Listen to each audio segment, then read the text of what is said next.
technology in engineering and research. And our today's speaker is Dr. Piyush Sharan. He has vast experience, more than 10 years, and he is also the professional member of IEEE, life member of ACM and IST, and he published various papers in Journal of Repute. I welcome Dr. Piyush Sharan and hand over the stage to the Dr. Piyush Sharan. Welcome, Piyush sir. Thank you, sir. Thank you, Imran, sir, for this welcome. It is a great privilege and honor for me to come before you all to present before you the first session of the online faculty development program on disruptive technologies in engineering and research. So I would like to thank all the organizers and the Department of Electronics and Communication Engineering for organizing such an event for various teachers and faculty members of this fraternity. And hope to see that you learn more about disruptive technologies in the coming lectures and from this session too. So without wasting any time further, I would like to start with my presentation. Today's presentation basically is revolving around the theme of the FDP. So the theme that has been chosen is disruptive technology. So let us understand what disruptive technology and how AI. My topic is related to artificial intelligence. So let us begin. Just a moment. Let me share my screen.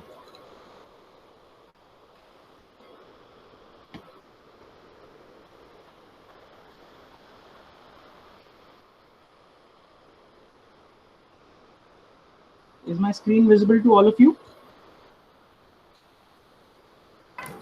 Yes, sir.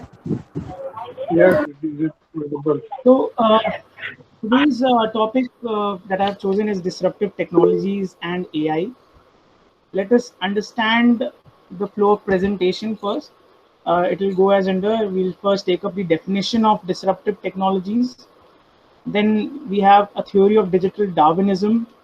Then examples of some disruptive technologies.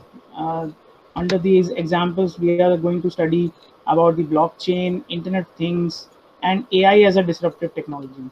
Then I have proposed a summary of my presentation and future scope. So let us begin by understanding the definition of disruptive technology. So as we go ahead and study about the disruptive, the literal meaning of disruptive is very negative.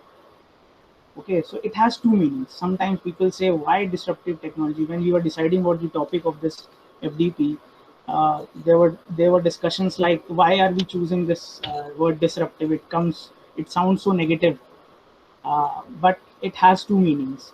One is the negative meaning. The other one is the boom or the innovation that makes the other innovations obsolete. So disruptive is very different. So according to the definition, disruptive technology is the technology that affects the normal operation of a market or an industry. It displaces a well-established product or technology, creating a new industry or market. For example, if we look behind in the time when we were used to like listen to music. Okay, and earlier we used to listen to music in a very different manner using audio cassettes. Okay, then the technology that was formed was the CD, the compact discs, and they have replaced the audio cassettes. And before audio cassettes, there were spools of music, like the record that we used to have. The records we used to play on the gramophones and all. And see, technologies that are making the previous technologies obsolete is called disruptive technology. Okay, so now we are in the era of using artificial intelligence to listen to music. Now we are just ordering music on demand. Okay, we have various apps on our phones like Ghana, like Spotify, and we can demand music on whenever we and depending on our moods, we can listen to music anytime, anywhere we want. So audio cassettes have been replaced with CDs. CDs were replaced with these Apple iPods and MP3 players. So all these technologies that came has made the previous technology obsolete. MP3 music players. Okay, so now we are in a digital era where music is whenever we need, whenever we want, we can listen to music. Okay, so there are two types of technologies. A new technology can either be sustaining or disruptive. Unlike sustaining technology, which depends on the incremental improvements in the already existing technology, disruptive technologies are completely new. Disruptive technology will replace the original or the existing technology. Okay, they may not be able to fulfill the demands of the high-end market initially, but they exceed market expectations when it appears to be profitable. So these maybe some people are not of the digital era. Some people may be listening to records, and some people may be listening to cassettes, and some people may be listening to compact disc nowadays. But they are impacting the new generation. The disruptive technologies are impacting things. People who are ready to accept a change in their lifestyle, a change in their appearance, everything. And they are technology freaks. People who are technology freaks are welcoming disruptive technologies as a big platform. Disruptive technologies are generally originated from startups and young companies rather than the leading companies. So leading companies don't think about the customer satisfaction. Only profitable entrepreneurships and startups will think about, like the new generation, the young generation will think about entrepreneurship. They will think about what a customer of this era demands, and they will think accordingly and create a market, create new technologies. Their critical thinking allows them to disrupt technologies. They have the ability to uh, like explore and form new technologies, and their ideas are unique, they are profitable. Okay, so there is a theory of Darwin that we used to earlier have, and it used to say that the survival of the fittest. But in the digital world, there we have another definition called the digital Darwinism, where it says uh, the technologist Brian Solis, he has said that digital Darwinism is the evolution of consumer behavior when society and technology evolve faster than the ability to adapt. So we are not ready to adapt changes. Not the older generation or the section that are already using some technologies in the past, but the digital Darwinism says the evolution of society and technology and its impact on behavior, expectations, and customs. So, behavior, the evolution of society and technology is impacting on the behavior, expectations, and customs of the digital era, of the young, of the youth of this era. Okay. So there are three processes involved. Like if we used to iterate, if we are doing the same things better, this is called iteration. The process of digital Darwinism has the first step is iteration, which we are generally using. Like if we are to listen to music, we were just thinking about audio cassettes and music systems and all. But innovate if we are ready to accept a change in our lifestyle, doing new things, innovation. Okay, but disruption is doing new things that make the old ones obsolete. So today we have, if we need, earlier we used to question Google. Now we are questioning Google Assistant. All is powered by AI systems, Google Assistants, and there are other chatbots. Chatbots are there nowadays called the Amazon Alexa. All these applications are available.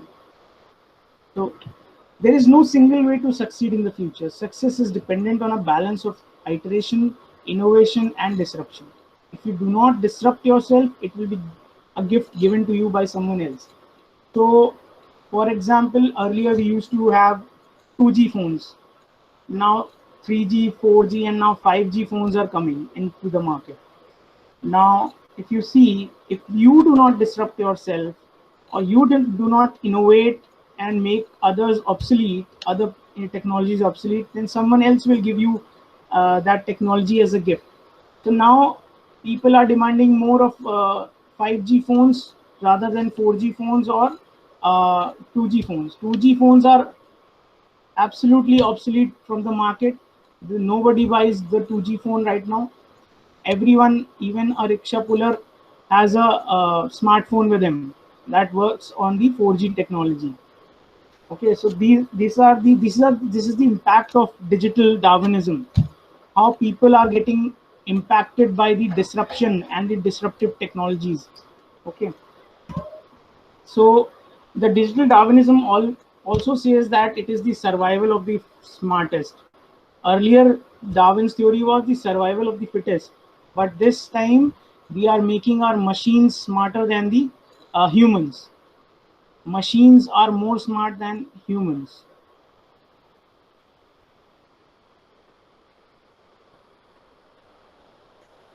And this is what we are continuing to do. We are making our machines more smarter. Like we have our 5G phones, we have chatbots, we have Google Assistants, we have Amazon Alexa, and other Apple Siri, for example.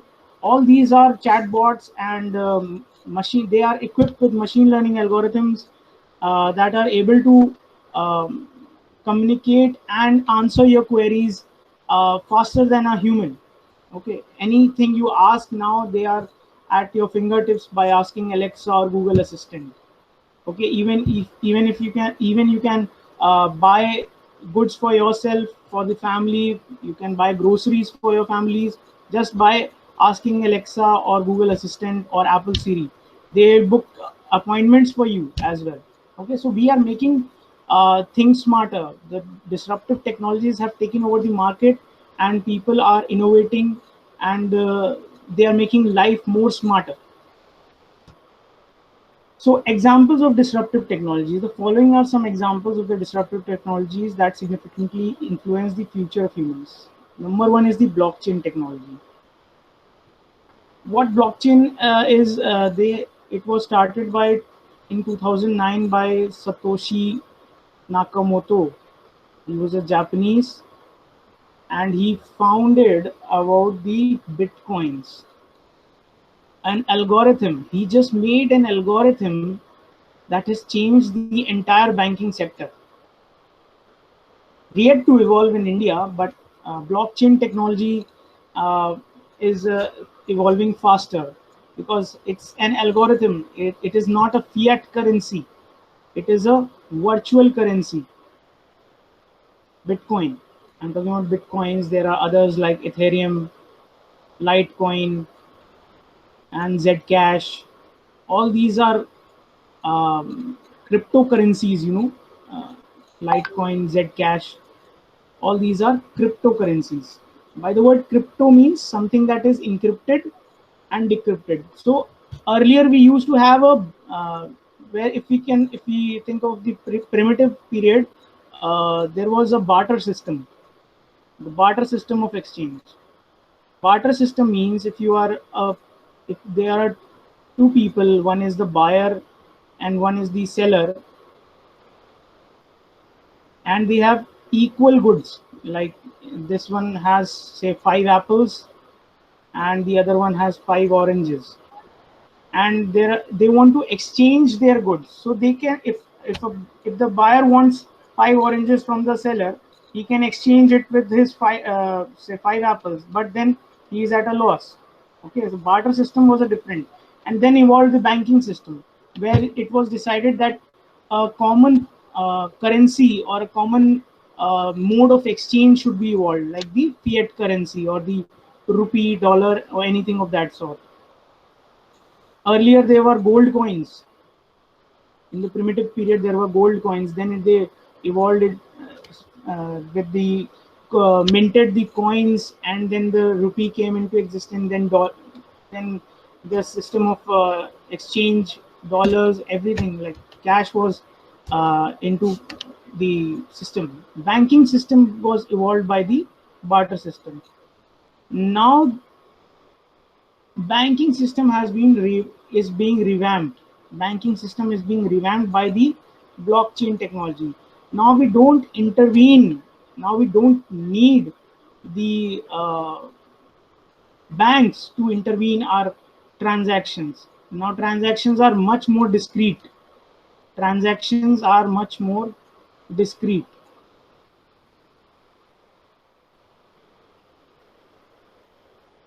And private. Nobody can interfere like bank. No one knows where the money is coming from and where it is going. It is only between as a common uh, understanding between the buyer and the seller.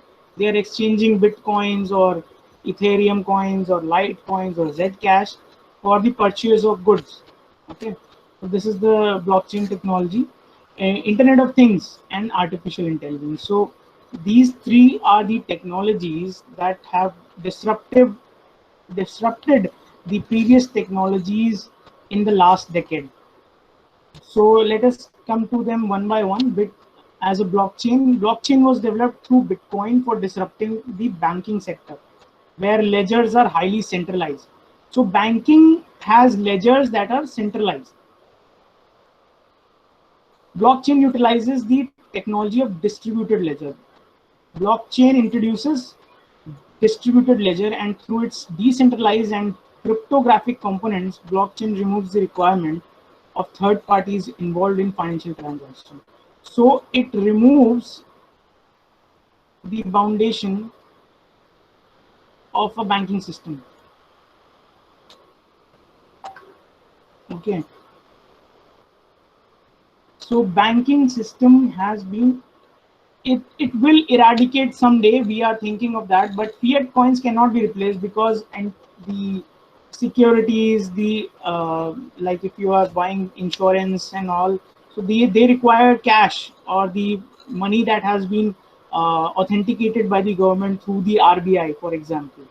So the government has still not given a green signal for bitcoins or any kind of cryptocurrency. But if you see in other countries, in the European countries, even in the US, bitcoins are a mode of transaction. They are replacing fiat currencies at a very higher speed or a greater speed. Okay, so Bitcoin is a cryptocurrency that is a digital and virtual currency that was found by Satoshi Nakamoto in 2009. In the following years, other cryptocurrencies were introduced as well. That includes Ethereum, Litecoin, Zcash, which I have already discussed. The decentralization, security, and transparency features of blockchain are intended to increase the security of financial transactions while reducing the hefty bank charges. So now the transaction are free from the bank charges or the tax that can be imposed by the government. So these transactions are to be replaced in the future because we want to skip these hefty bank charges, or the customers need to skip these hefty bank charges and the taxes that are imposed by the government. So the transactions become faster and free from the risk of only one point of authority. Okay. So blockchain is enabling a shift to a shared economy from the prevailing ownership economy. In a shared economy, people will be able to share resources such as data storage, solar energy, and cars, etc. So let us see a blockchain process, how it works. The source is the Insights of India. The link has been provided. It says that if someone requests a transaction, this request transaction is broadcasted to a peer-to-peer. P2P means peer-to-peer network. Peer-to-peer network. Consisting of computers known as nodes. So these nodes, one of these nodes will validate the transaction, like the user and the amount that has to be transmitted. Like in the cryptocurrency, say suppose 1 Bitcoin has to be transmitted, then this validation process checks that whether the sender has that much amount of cash in its virtual wallet, because this is a virtual wallet. So whether one Bitcoin is available in the virtual wallet or not, this is validated by this peer-to-peer network of the computer system called nodes. A verified transaction can involve cryptocurrency, contracts, records, or other information. Once verified, the transaction is combined with other transactions to create a new block of data for the ledger. So uh, a new block of data is added to the chain. Okay, this is called as the blockchain. Whatever the this transaction has occurred, there are verifiers online called as the miners. They are data miners or the cryptocurrency miners. Data miners or cryptocurrency miners. And they are adding a block into this chain. So this is called a blockchain. A blockchain is a decentralized ledger of all transactions. So basically, if you see these blocks, these are nothing but a decentralized ledger. It is not centralized, but decentralized ledger of the transactions that appear across a peer-to-peer network. Using this technology, participants can confirm transaction without need for a central certifying authority. Potential applications include fund transfer, settling trades, voting, and many other uses. So blockchain technology can be used in, money transfer is the global money transfer. You can buy anything, sell anything, global money transfer or global money transactions. Okay. Money in the case is cryptocurrency. Crypto ones. So this, after the block has been added to the chain, the transaction is considered to be complete. Okay, so this is how a blockchain technology works, and these algorithms, this is an algorithm that continuously has changed the banking system, or the users are bypassing the banking system with these technologies. Okay, and the rates is also like we can also trade at them. Trading has also started on these cryptocurrencies, where you can buy a particular amount of buy and sell cryptocurrencies for say amount in Indian rupees, or maybe in dollars. So these are trading is going on right now. All these cryptocurrencies are for sale, okay, on various platforms like Olymp Trade, and other trading apps are there, Binomo and all these apps. Okay, so blockchain has really revamped the uh, this currency scenario. The fiat currency, it will replace one day, as soon as the government gives a green signal, and they will one day give a green signal. They are in a way they are stopping this currency, but ultimately a time will come that this currency, or the cryptocurrency, will be coming into existence for Indian people as well, for the Indian democratic society. So these are some more info on the blockchain technology, how you can learn from these two videos available on YouTube. Okay, now the next technology that came into existence is the Internet of Things in the last decade. So there's a article in the Forbes magazine where they have said there has been an explosion since last year of new vendors and new applications that collect, report, and respond to information from the user's own body, a trend that is sometimes referred to as the quantified self. Things like Fitbit might not be world changing, but this field includes helpful tech like hearing aids and sleep sensors. So, IoT, or the Internet of Things, has revamped or impacted, you can say, impacted the healthcare sector big time. Healthcare sector. Okay, and this is from the year 2015. This article is from the year 2015, where they have said that there is an explosion since last year. So they are talking about 2014, about the time when this article was published, and now it is 2021. Technologies in this decade has already revamped manifolds, and IoT devices have impacted the healthcare sector manifolds. Today, we rely on health bands and smartwatches and its capability to monitor our heart rates, ECG, blood pressure, sleep monitoring, SpO2 monitoring, stress level, etc. This measured data is aggregated on an app available on your smartphones, Android, iOS app, which can be used to predict your health condition, also book appointments for you with doctors and physicians to give the customer the right care at right time. So the main motive of this technology is to give right care at right time. So if a person is getting ill and if he's wearing a smartwatch that can monitor his ECG, his blood pressure, his SpO2 level, then that patient or the potential victim of some attack on his body will be easily notified, and immediately a physician or a doctor can be allotted to him or her for the right care. Okay, and at the very moment before the things get worse.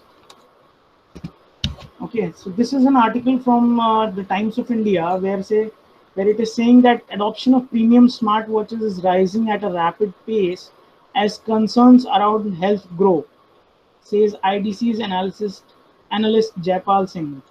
Apple Series 6 watch costs upwards of rupees 41,000. Samsung Watch 3 over 30,000. Fitbit Versa 16,000. Garmin Solar Series 47,000. Companies looking to make in India, Samsung has already started Fitbit exploring.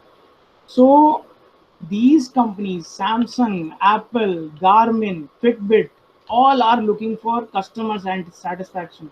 They are looking for customer experiences which become more important than products. Product is not important, but the customer experience is more important. Companies now have to consider how products and services enhance specific lifestyles and workflows.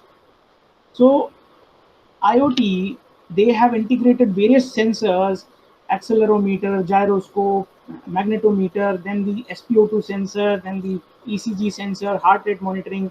Everything is fitted in a simple watch. See, I'm also wearing a smartwatch, and it is continuously monitoring my heart rate. If you can see, monitoring my heart rate, it is giving my energy at this moment, how much energetic I am, and it is also giving me my sleep study every night. If I wear it, it gives me how much sleep have you taken in the last night, and what if there is some disorder, and it predicts that you need to sleep this many hours, this many steps you have to walk, by giving me suggestions that your weight is increasing, your body temperature is increasing. All these like sensors are sensing my body data and giving me advice of what should I do to eradicate any future problem with myself. Okay, so this is the watch that I'm talking about. This is these smart watches can be like synced with the app, mobile app. This mobile app can be used, and they can sleep duration. They can calculate sleep duration, how many times you are sleeping, and what is the duration that you were awake in your sleep. When did you go to a deep sleep? When were you lightly sleeping, or like you were awake for that moment? So all this data is there. It can monitor your health, and it can give you suggestions to improve your lifestyle. Okay. Smartwatches are one of the disruptive innovations because of which conventional watches are slowly becoming obsolete. So now people are buying more of these smartwatches instead of the conventional watches. So you see how this technology is taking over the uh, market. It is making the traditional watches obsolete, and people are going for these digital watches, smart watches, which can even tell you about the number of steps you are walking, the energy, the heart rate, and all these physical parameters about you and your body. It will tell you what is the temperature of the outside temperature, and it will also predict. It will also show you whether it is going to rain, or whether there will be a sandstorm or a This thing, any kind of climatic change, it will notify you on your mobile, on your this wristwatch, on the smartwatch. So companies are in a race to manufacture the smartest watch ever. I'm talking about the companies called Apple, Samsung, and MI, and this Fitbit. Even Amazon is also looking for some smartwatches. Amazon is also like manufactured one smartwatch. I don't know about the name, but they are there. These companies are racing to make the smartest watch. So every time, every year, or every 6 months, there is a change in the technology. So this is the power of AI and IoT. IoT, see, this is IoT, where sensors are sensing data, but AI is the prediction that AI is giving about your body. Predictions. AI includes machine learning and deep learning. So these are algorithms in which sensors that are sensing the data, they are providing this data into this app. This app is aggregating these data and they are processing it. These apps are processing it and giving you meaningful predictions for your future. And they are setting targets for you. You must go for a walk, you must go for a run for 3 miles, run for 2 miles. All these suggestions are given through a AI system, artificially intelligent system, that has been incorporated in the mobile app. Okay. So the sensors in the smartwatch, there are 3 main sensors. I'm not talking about the sensors that are sensing the body temperature or the SpO2 level, but there are 3 main sensors that is majorly for motion detection: accelerometer, gyroscope, and magnetometer. The accelerometer detects changes in the device displacement, orientation, and tilt around the 3 axes by measuring the acceleration forces. Then we have the gyroscope that measures how fast the device rotates along the 3 axes. And then we have the magnetometer that measures the strength of the magnetic field around the phone, from which the phone is able to obtain its absolute direction related to the Earth's geomagnetic field. So these are the 3 sensors that are there embedded on a smartphone or a smartwatch, and smart clothings. Now we have smart wearables. Yes, smart wearables. Sorry. Smart wearables. Now people are discovering about wearables, t-shirts that are powered, that are solar powered t-shirts, and that can detect your body temperature, that can detect your ECG, and several other technologies are coming into market, and there are continuously research going on smart wearables. Okay, so these are sensors. Like this one is the accelerometer. This is the internal structure. Basically, this works on the principle of capacitance. These are fixed parallel plates, and there is a movable mass. This is the movable mass, and there is a change in the capacitance when there is a change in the dielectric medium, there is a change in the capacitance. Okay, so you know the formula C is equal to epsilon A upon D. Everyone knows that.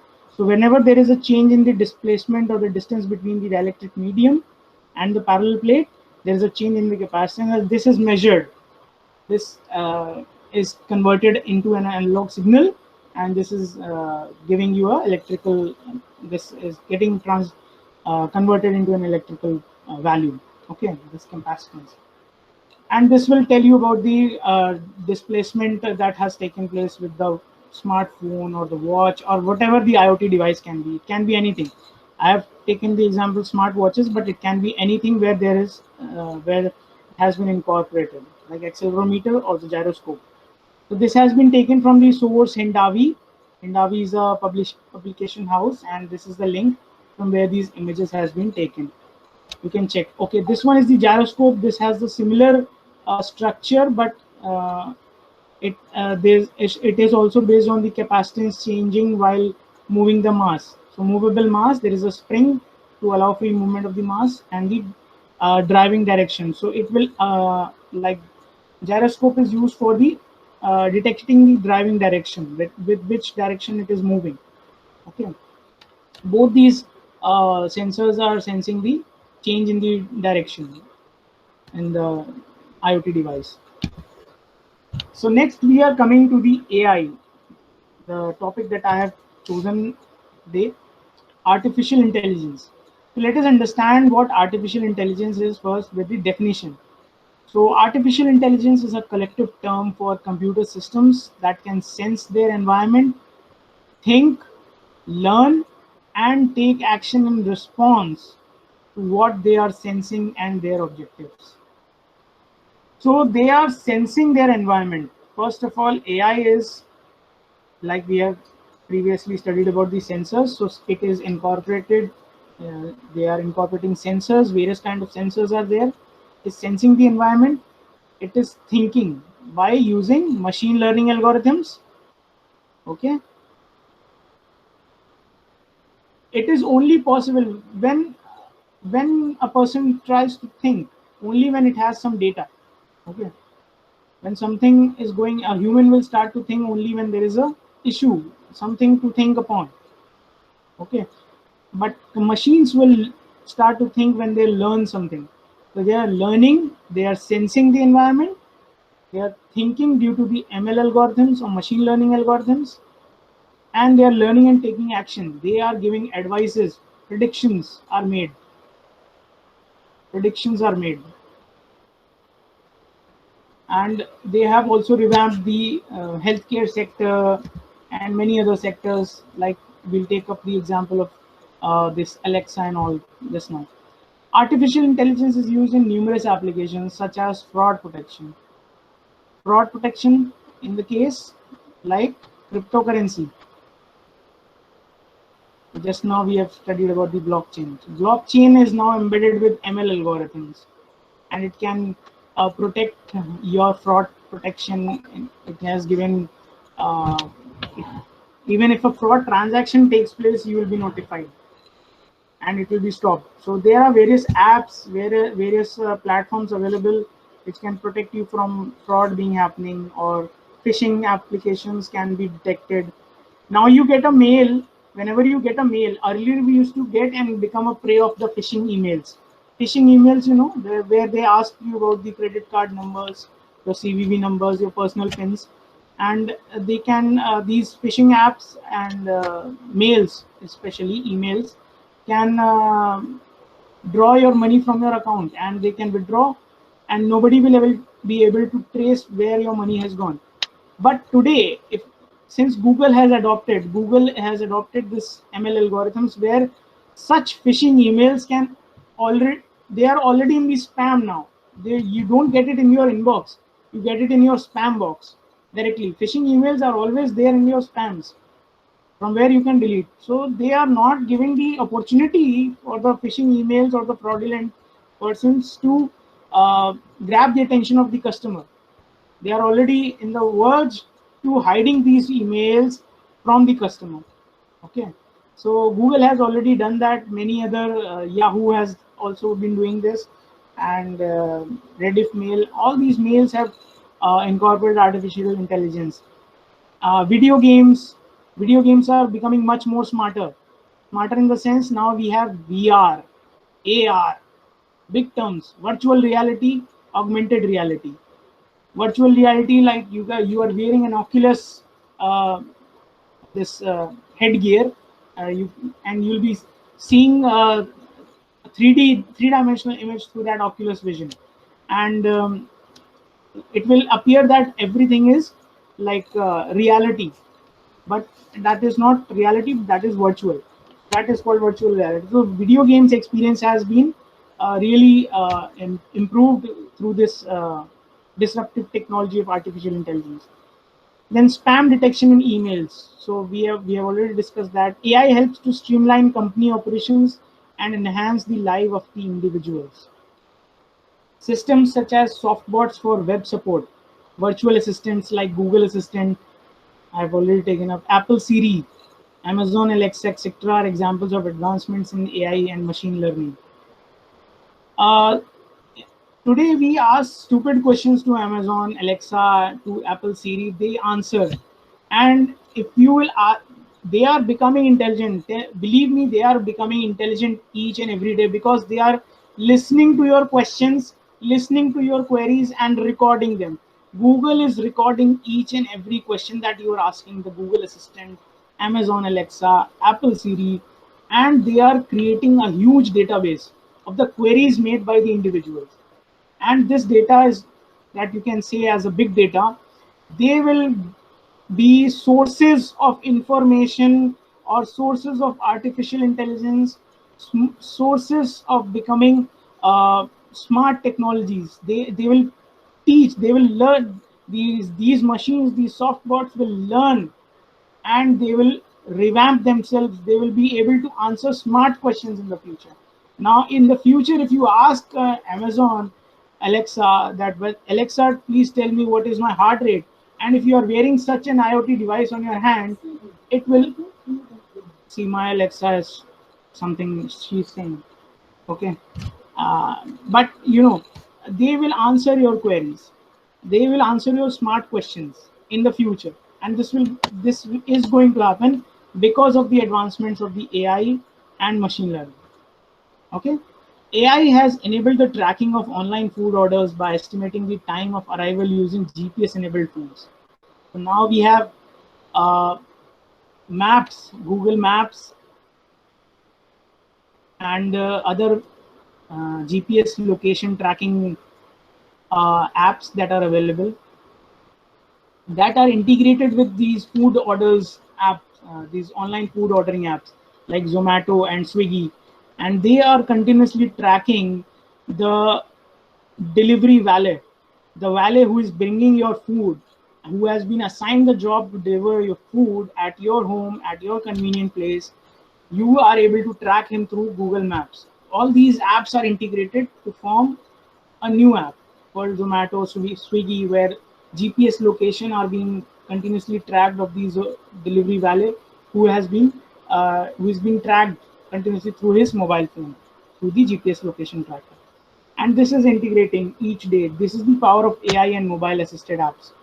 This is the power of AI and mobile assisted apps using GPS locations.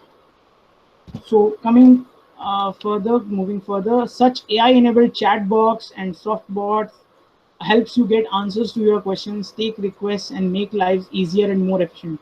Today we are not realizing. Today we are not realizing what we are making these systems. We are making this chat box. We are making this soft bots intelligent by asking our queries, because these queries will help them understand, build their own brains. They will start building their brains. Today we are not realizing, but Google, even this big company name is HIL, Human in the Loop, Hadoop, all these companies that are working with the big data,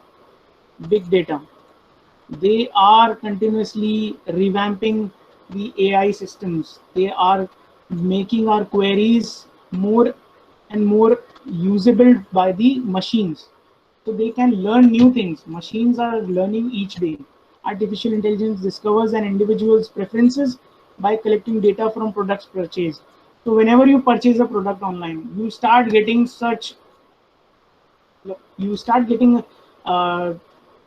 even if you just search, if you search anything on the Google, it will start giving you advertisements of related products.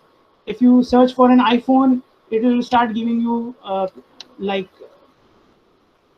this suggestions. It will start giving you suggestions to buy accessories for a particular iPhone model that you have searched just now. Search histories, they even search histories, and they can make out what character you are holding. So they start giving you suggestions based on your character. Even some nudity, some pornographic images are also coming these days on your phones, on maybe somebody else's phone, but they are there. These soft bots, these chat box, and these AI enabled systems, big data, Google, and they are making things possible. You start getting the suggestions from various platforms of accessories or anything related to the product you have just searched. Okay. So Google is building an algorithm that enables AI to learn driving through experience. Have you ever realized that there will be self-driving cars in the future? It is there. Already been into research. This is being researched. People in the US have already started researching on self-driving cars and autonomous cars, and you just have to sit back and relax. The drivers, the AI systems, the machines will take. You just have to feed your destination, and it will take you wherever you want to go. Okay. And this will be integrated into self-driving cars and vehicles. But eventually, these are programmed machines and are likely to make mistakes. So yes, they are machines, and they are likely to make mistakes. Okay, machines are what? They are programmed. Even a small glitch can cause a mistake, and it can cause huge loss to the owners, to the people who are who are driven in these cars or vehicles, self-driven cars. So accidents can take place because they are using all calculations. And this is called computational intelligence.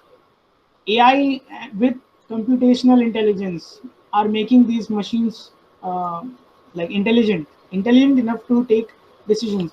But what if a small child is who is crossing a road, maybe cannot detect sometime, and it will just ignore the small child who is crossing the road and just ram him up or her up, and this can possible. This is possible.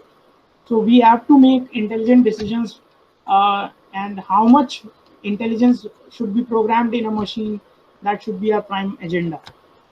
So one cannot fully rely on them, and this is a cause of concern and fear to adopt this technology at a larger scale. So in a country like India, where you can imagine the density of traffic, the traffic density at various crossings, and you can imagine if the conventional drivers or the humans are being replaced by these autonomous vehicles or the self-driven cars, then how much loss are we going to suffer? Because these intelligent machines may or may not take wise decisions, because they have the ability to decide. Sometimes they'll not be able to decide whether to save a human or not. They will not be able to decide. Okay, so we need to understand how much intelligence should be programmed in a machine so that they do not replicate themselves. Okay, so let us view some examples from here on. I have given some unique names. So I have already discussed this example of artificial intelligence. Alexa, is my pulse rate normal? It doesn't speak. Intelligent attendants such as Microsoft Cortana. This is newest, recently launched Microsoft Cortana. And Google Now, Amazon Alexa, Apple Siri will become staples in how people navigate life and work. Very soon, the complicated and often silly questions you ask of Alexa and Siri will be answered. This is what I was discussing. So silly questions will also be answered, because they will become so intelligent, because they want the customer to be satisfied. So they will look for answers of your query, and one day you will get the answer. You will be taken aback for a split second, and then you will go on as if you couldn't have lived without it. So this time is going to come soon. You cannot live without Alexa, you cannot live without Apple Siri, you cannot live without Cortana, you cannot live without Google Assistant. This will be a future, and maybe it may be taken as a mockery as of now, but it will be there. Okay. Jarvis, have you heard about the name Jarvis? Because it was a soft bot in the movie Iron Man. I hope most of you must have seen Iron Man movie. And Jarvis is a like soft bot who was taking instructions from this Iron Man and doing things whatever is being said. And OK Google is the Google Assistant. Okay, Chatbots and a dash of human interaction turn messaging into concierge services, aka virtual assistants, and eventually predict services that simplify everything from search to shopping to travel to customer service. You can even update your shopping bag, your on your e-commerce website. You can add items, add items in your e-commerce app, whatever app you are using. Maybe it's Amazon, maybe it's Flipkart, maybe it's some other app, Healthcart or whatever. You can add items, purchase by just giving instructions. You just have to instruct these soft bots and chat bots, and they will buy things for you using your credit card, using your login credentials from the banks, and they will be in the. This is there already. People are using it for such things. Then drones join the frontline workforce. This is again a tagline that has been given by me. Drones will give frontline workers. Workers were the doctors. Okay, frontline workers. As in the pandemic, we have seen frontline workers are the uh, people who are in the medical fraternity. Drones will continue to revolutionize photography and videography, but real innovation will derive from utility in vertical applications such as delivery, care, and exploration. So here you can see that this image is created from Elic Moment. It is available online, and this image you can see a drone is taking an ECG of a man who has fell down. Maybe he has suffered some heart attack, or maybe some sort of uh, illness that he has suffered, and this drone is measuring its physical parameters like ECG or whatever. And they are going to revamp the healthcare sector. Drones will soon be able to deliver medicines, will soon be able to deliver food items, will soon be able to deliver humans from one place to another. Okay. Sit back and relax. I have already taken up this example where autonomous vehicles are there. By the year 2025, you can see you may already own your last car. Autonomous vehicles will start to make their way onto public roads as laws rapidly iterate to make way for the inevitable. Version 1.0 will be very beta, with initial cars shipping with steering wheels and require drivers to take a back seat. So we will have to take a back seat. We will not be in the front row. The machines will drive. The steering will move automatically. Fully autonomous self-driving cars will be on the roads by 2025. Cars will learn not only how to drive, but also how to limit or strategically consider accidents, injuries, and even death of passengers, drivers, and pedestrians. So this is just a prediction. And this image credit is from Infrastructure USA. A stitch in time saves 9. So intelligent transportation. A stitch in time, what this idiom means, it means that if you rectify a mistake on time, it will save energy or save your time in getting things worse. Okay, so you need to rectify things before it has gone worse. Rectify any mistakes. So this idiom says that, and you can see we have got Tesla over here.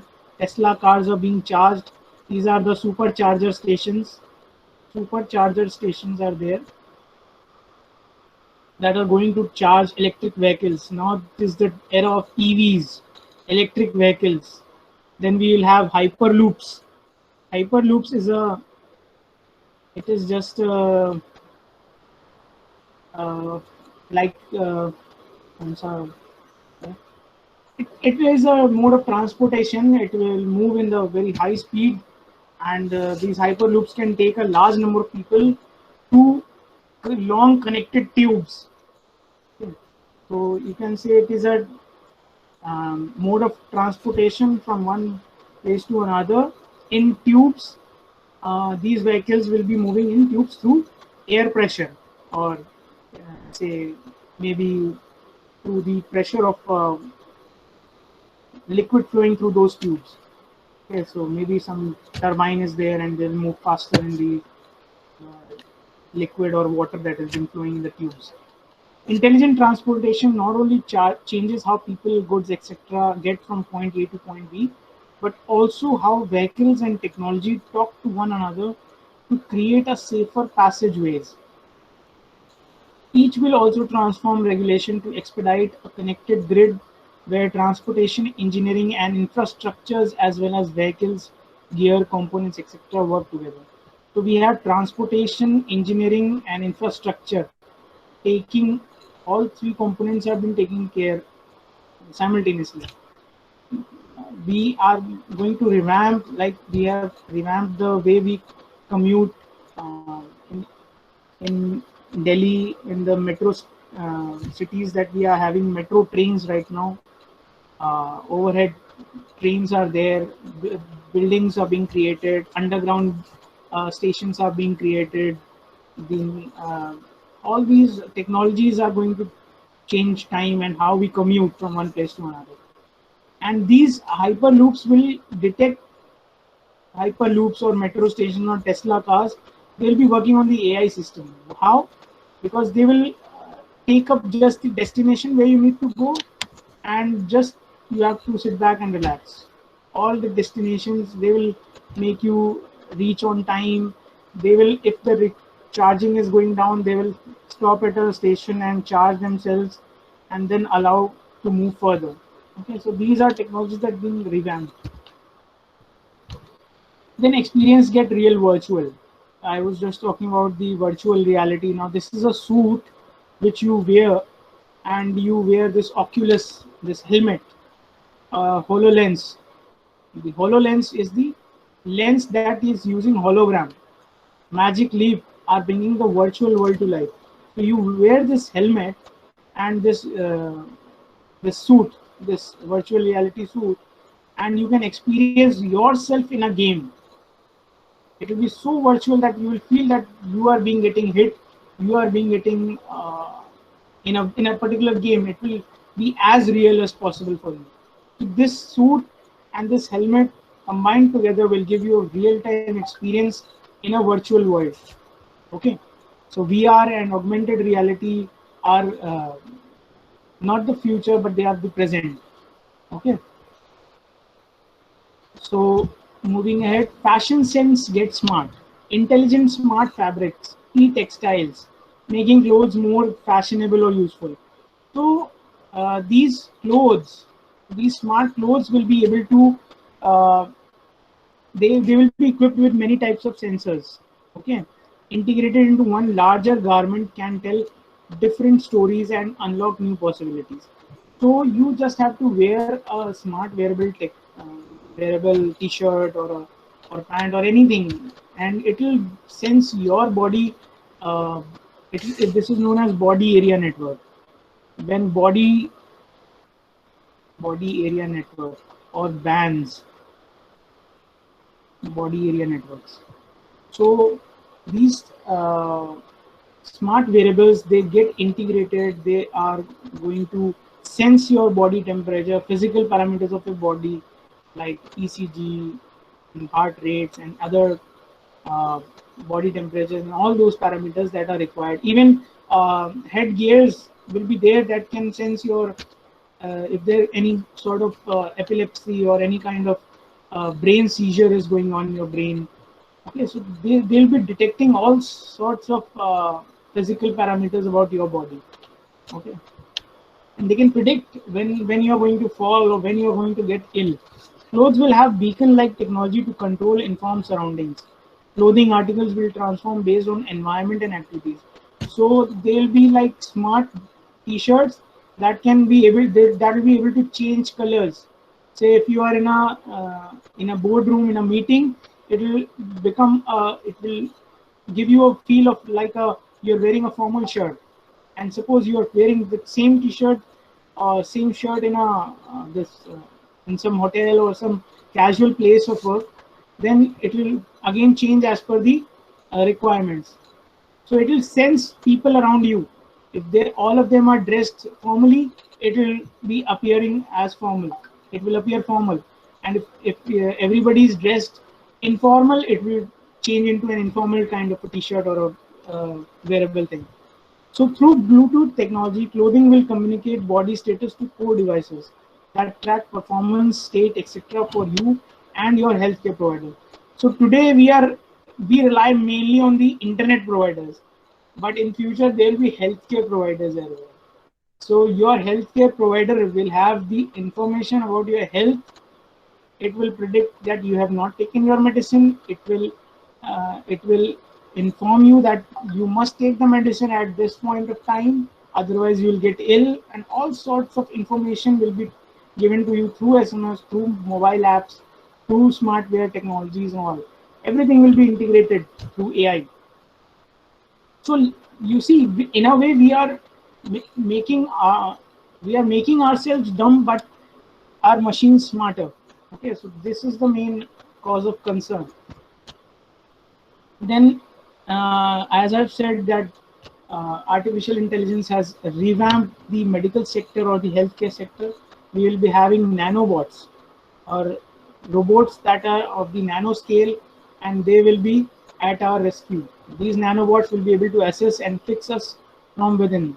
Those made from our own DNA will eventually help cure us from deadly diseases ranging from blocked arteries to cancer. Okay, so these nanobots will cure us from within.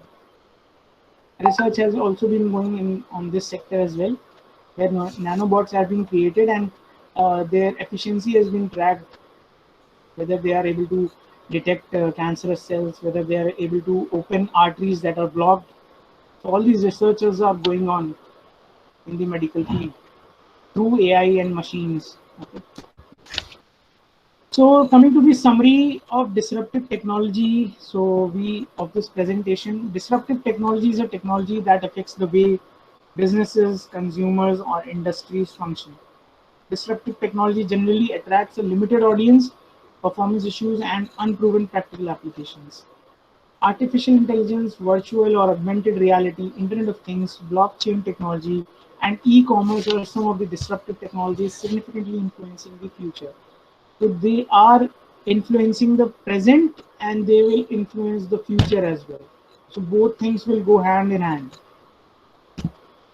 Let us come to the future scope. People fear of the consequences of adapting technology in their daily routine. In the future, if we survive this pandemic, and as per the estimation, at least 2/3 of the world population will survive, then we are going to rely more on the machines. So more things on the machine, more efforts, machines that are super smart and self-upgrading, intelligent ones with high-end AI algorithms like machine learning and deep learning algorithms. It is my prediction that there will be a war between man and machine soon in the future. It may sound fictitious and may also be taken as a mockery, but I must recollect that every invention was a mockery in the past before it was actually evolved. So with this note, I end my presentation. Thank you very much for listening to me very patiently, and hope that you must have gained some insight. I would request Dr. Imran to take up the session. Thank you, sir. If anybody has any question, Yes, any queries? Anybody has any query related to my presentation? I can see one hand raised by Poonam, Dr. Poonam or whatever. Poonam Sangwan. Yes, feedback form has been shared, so you can fill the details. Kuldeep Kumar, sir, do you have any query?